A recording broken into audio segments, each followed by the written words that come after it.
Assalamualaikum warahmatullahi wabarakatuh. Kami dari kelompok 2 akan memaparkan materi manajemen sumber daya manusia mengenai hubungan industrial dan tahapan.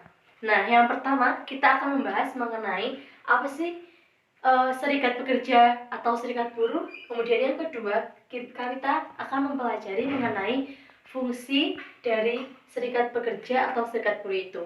Yang ketiga yaitu apa perbedaan antara serikat pekerja atau serikat buruh dengan federasi dan konfederasi serikat pekerja. Yang selanjutnya yaitu apa sih serikat pekerja atau serikat buruh itu? Nah, berdasarkan pada ketentuan umum pasal 1 Undang-Undang Tenaga Kerja tahun 2003 nomor 17 mengenai serikat pekerja atau serikat buruh itu adalah suatu organisasi yang dibentuk dari, oleh, dan untuk pekerja baik di perusahaan ataupun di luar perusahaan. Nah, yang bersifat bebas, terbuka, mandiri, demokratis, dan bertanggung jawab guna memperjuangkan, membela, dan melindungi hak dan kepentingan pekerja serta meningkatkan kesejahteraan pekerja dan keluarganya. Yang kedua yaitu fungsi dari serikat pekerja atau serikat buruh.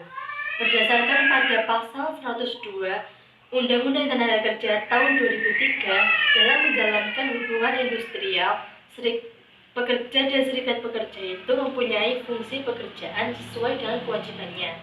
Yang pertama yaitu menjaga ketertiban demi keberlangsungan produksi, kemudian menyalurkan aspirasi secara demokratis. Yang selanjutnya yaitu mengembangkan keahlian dan keterampilannya.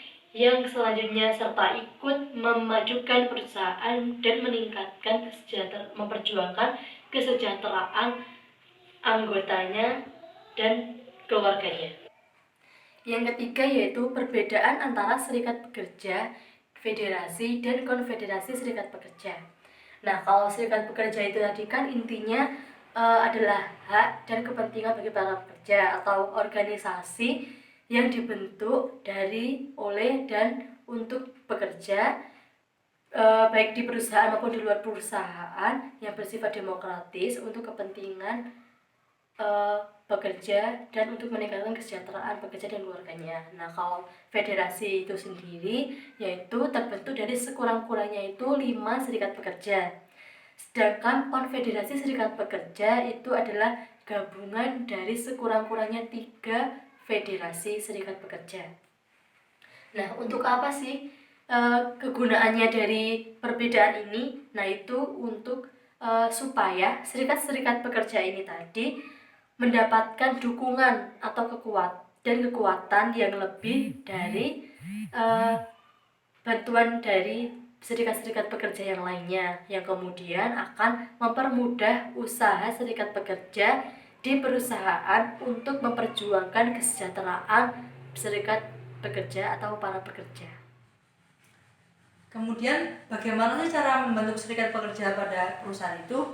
Menurut Undang-Undang Nomor 21 Tahun 2000 Pasal 5 menyatakan bahwa serikat pekerja dapat dibentuk dengan minimal 10 orang, di mana dalam pembentukan tersebut tidak boleh ada campur tangan dari perusahaan, partai politik, pemerintah maupun pihak lainnya. Kemudian serikat pekerja itu harus memiliki yang namanya anggaran dasar.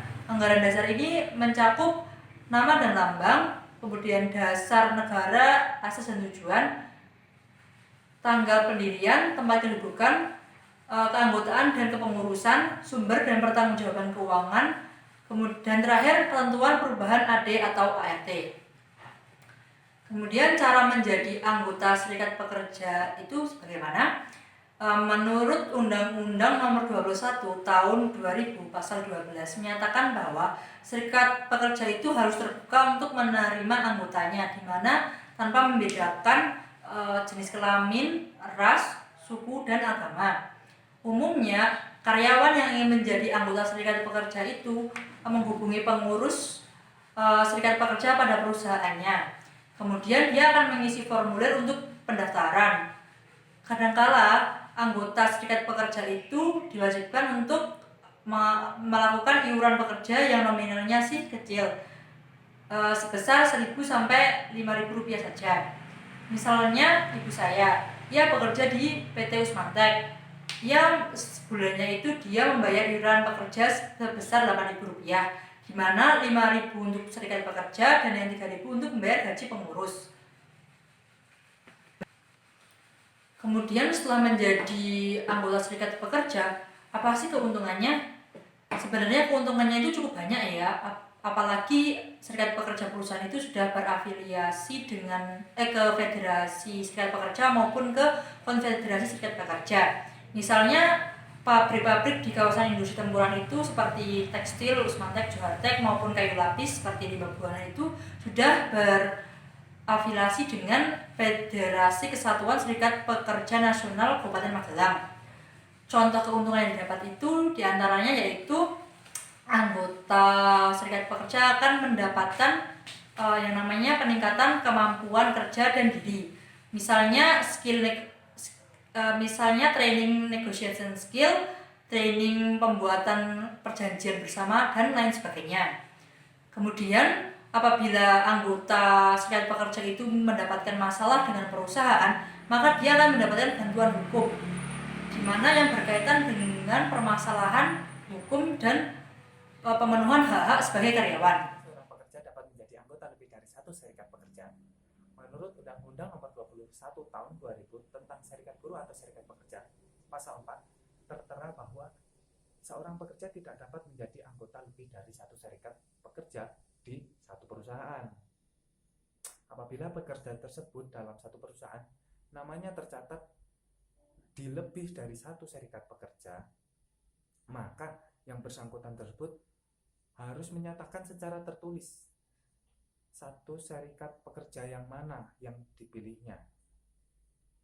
Selanjutnya, apakah anggota dari serikat buruh atau serikat pekerja itu dapat mengundurkan diri atau diberhentikan?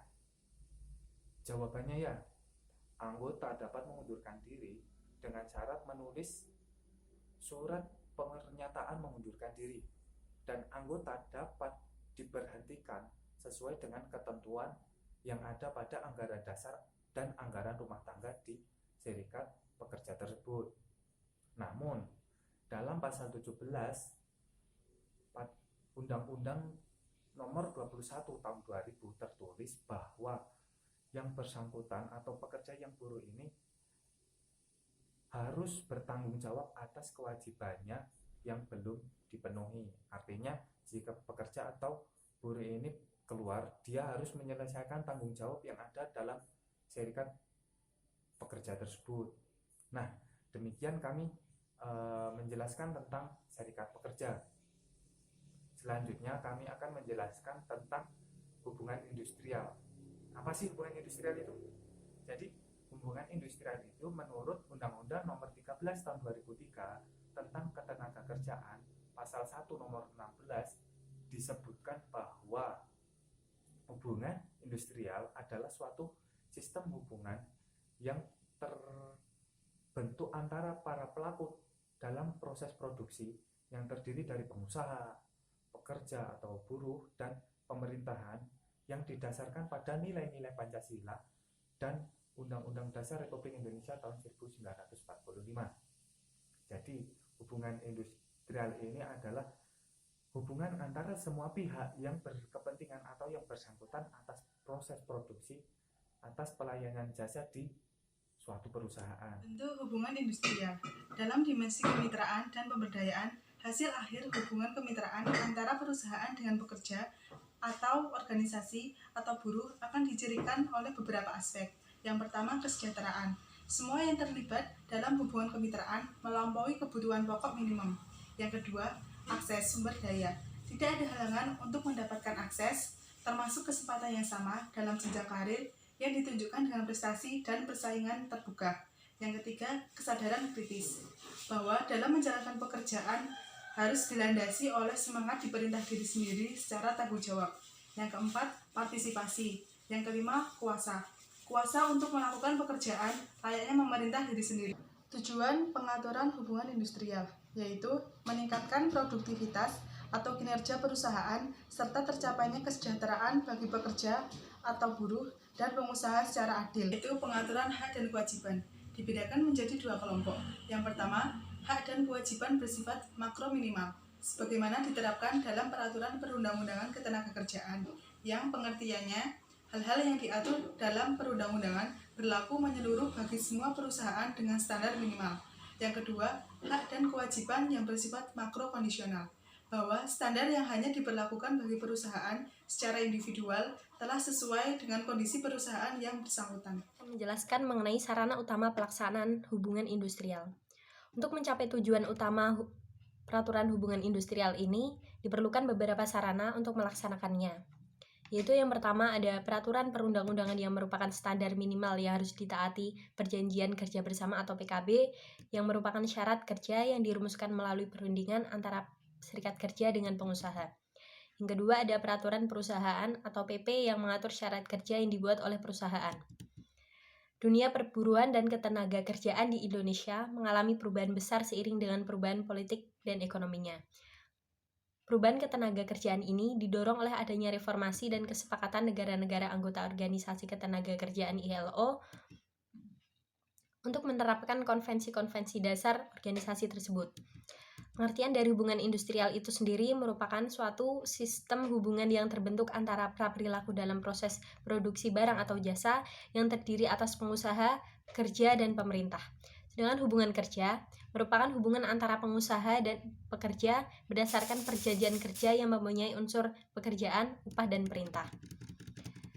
Nah, kemudian di Indonesia itu sendiri telah menerbitkan ketentuan perundangan yang terkait dengan ketenaga kerjaan. Antara lain yang pertama ada Undang-Undang Nomor 23 Tahun 1948 tentang pengawasan perburuan.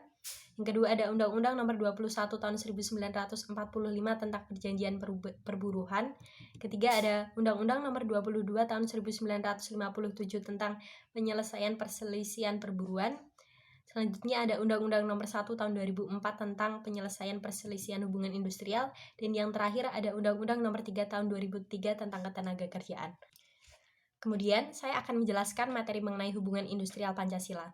Di sini, pengertian dari hubungan industrial Pancasila itu sendiri merupakan hubungan antara para pelaku dalam proses produksi barang dan jasa didasarkan atas nilai yang merupakan manifestasi dari keseluruhan sila-sila dari Pancasila dan Undang-Undang tahun 1945 yang tumbuh dan berkembang atas kepribadian bangsa dan kebudayaan nasional di Indonesia. Tujuan dari hubungan industrial Pancasila itu sendiri yang pertama ada mensukseskan pembangunan dalam rangka mengemban cita-cita bangsa Indonesia, yaitu masyarakat yang adil dan makmur. Kedua ada ikut berperan dalam melaksanakan ketertiban dunia yang berdasarkan perdamaian abadi dan keadilan sosial. Selanjutnya ada menciptakan ketenangan, ketentraman, dan ketertiban kerja serta ketenangan usaha. Keempat ada meningkatkan produksi dan produktivitas kerja, dan yang terakhir meningkatkan kesejahteraan pekerja serta derajat sesuai dengan martabatnya manusia. Landasan hubungan industrial Pancasila mempunyai landasan ideal yaitu Pancasila dan landasan konstitusional adalah UUD 45. Secara operasional berlandaskan GBHN serta ketentuan-ketentuan pelaksanaannya yang diatur oleh pemerintah. Hubungan industrial Pancasila juga berdasarkan kepada kebijaksanaan pemerintah untuk menciptakan keamanan nasional dan stabilitas nasional. Selanjutnya pokok-pokok pikiran dan pandangan industrial Pancasila. Yang pertama yaitu pokok-pokok pikiran. Keseluruhan sila-sila dari Pancasila secara utuh dan bulat yang tidak dapat dipisahkan satu sama lain. Selanjutnya pengusaha dan pekerja tidak dibedakan karena golongan, keyakinan politik, paham, aliran agama, suku maupun jenis kelamin. Yang terakhir menghilangkan perbedaan dan mengembangkan persamaan serta perselisihan yang timbul harus diselesaikan melalui musyawarah atau mufakat. Yang kedua asas-asas untuk mencapai tujuan. Asas-asas pembangunan nasional yang tertuang dalam GBHN seperti asas manfaat, usaha bersama dan kekeluargaan, demokrasi adil dan merata serta keseimbangan. Asas kerja yaitu pekerja dan pengusaha merupakan mitra dalam proses produksi. Yang ketiga, sikap mental dan sikap sosial. Sikap sosial adalah kegotong royongan, toleransi, saling menghormati. Dalam hubungan industrial Pancasila, tidak ada tempat bagi sikap saling berhadapan atau sikap penindasan oleh yang kuat terhadap yang lemah. Yang keempat yaitu pelaksanaan hubungan industrial Pancasila. Di sini dibagi menjadi dua, yaitu yang pertama lembaga kerjasama bipartit dan tripartit. Lembaga kerjasama bipartit dikembangkan perusahaan agar komunikasi pihak pekerja dan pihak pengusaha selalu berjalan dengan lancar. Lembaga kerjasama tripartit dikembangkan sebagai forum komunikasi, konsultasi, dan dialog antar ketiga pihak tersebut. Nah, yang kedua, kesepakatan kerja bersama atau KKB. Melalui kesepakatan kerja bersama dapat diwujudkan suatu proses musyawarah dan mufakat dalam mewujudkan kesepakatan kerja bersama. Dalam kesepakatan kerja bersama, semangat hubungan industrial Pancasila perlu mendapat perhatian. Setiap kesepakatan kerja bersama supaya paling sedikit harus memiliki suatu pendahuluan atau mukadimah yang mencerminkan falsafah hubungan industrial Pancasila. Yang ketiga, kelembagaan penyelesaian perselisihan industrial.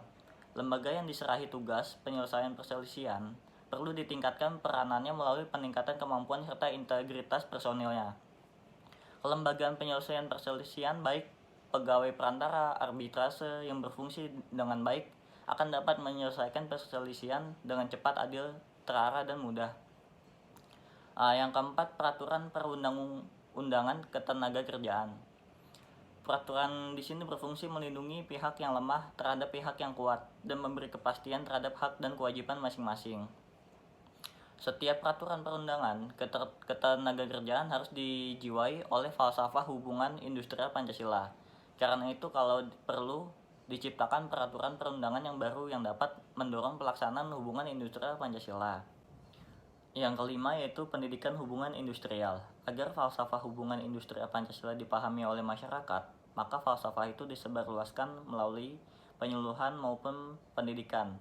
Penyuluhan dan pendidikan mengenai hubungan industrial Pancasila ini perlu dilakukan baik kepada pekerja atau serikat pekerja maupun pengusaha dan juga aparat pemerintah. Selanjutnya adalah beberapa masalah khusus yang harus dipecahkan dalam hubungan industrial Pancasila. Yang pertama adalah masalah pengupahan. Apabila suatu perusahaan dapat menciptakan suatu sistem pengupahan yang baik, maka dapat menciptakan ketenagakerjaan, ketenangan usaha, serta produktivitas kerja. Tetapi, apabila suatu perusahaan tidak dapat menciptakan sistem pengupahan yang baik, maka upah akan selalu menjadi sumber perselisihan dalam suatu perusahaan. Masalah yang kedua adalah pemogokan. Pemogokan dapat merusak hubungan antara pekerja dengan pengusaha. Hak mogok diakui dan diatur penggunaannya. Oleh karena itu, walaupun dibenarkan secara yuridis, tetapi secara filosofis harus dihindari. Selanjutnya saya akan mencontohkan serikat pekerja. Sebagai contoh adalah IKAGI, Ikatan Awak Kabin Garuda Indonesia. Adalah sebuah serikat pekerja dari perusahaan Garuda Indonesia. Jadi pada tahun 2000, IKAGI adalah sebuah forum komunikasi di antara awak kabin yang memperjuangkan sebuah kesejahteraan dan kenyamanan para pekerja yang bekerja di bidang transportasi udara. Pergerakannya hanya sebatas diskusi dan usulan-usulan terhadap kebijakan perusahaan terkait pekerjaan dan tanggung jawab awak kabin. Setelah terbentuknya Serikat Pekerja IKAGI, maka peran dan fungsinya pun ikut berubah menjadi sebuah mitra perusahaan di dalam kerangka hubungan industrial. Yang salah satunya adalah membuat perjanjian kerja bersama atau PKB yang berkeadilan dan jujur. Itu IKAGI memiliki agenda untuk memperjuangkan kepentingan anggotanya, yang diantaranya adalah yang pertama, pembuatan PKB di lingkup PT Garuda Indonesia. Yang kedua adalah perlawanan terhadap kebijakan pensiun pada umur 36 tahun. Yang ketiga adalah struktur skala upah yang berkeadilan. Sekian pemaparan dari kelompok kami, kurang lebihnya mohon maaf. Semoga bermanfaat. Wassalamualaikum warahmatullahi wabarakatuh.